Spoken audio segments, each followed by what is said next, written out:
سلام.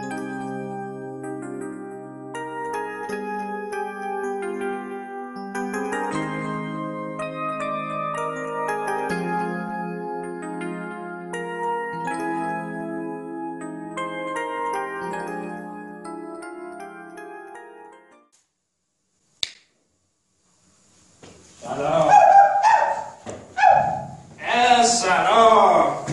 بگویی مگویی. یاسی جان پچه رو بکن تو لستک بولی شده. یاسی عزیزم امروز یه روز زودتر اومدم و به قول اینجایی ها میخوام سورپرایزت کنم. یاسی جان این چیه؟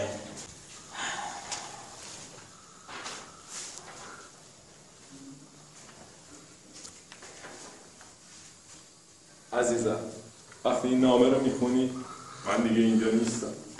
به شیرین ترین خاطرات رو برام ساخت و هر آنچه از دستات برمی اومد انجام دادی.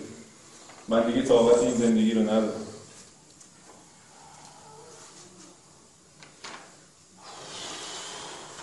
منو برای همه چی ببخش. من همیشه عاشقت خواهم بود.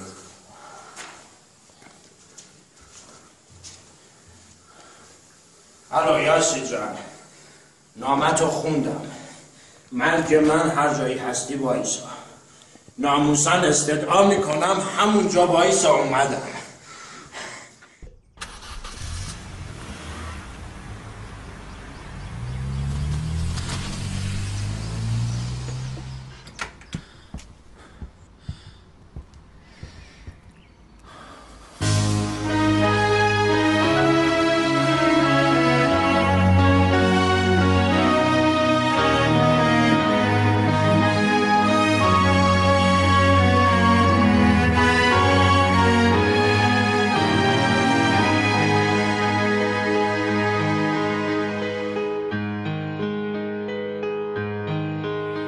از دست من میری، از دست تو میرم، تو زنده میمونی، منم که میمیرم.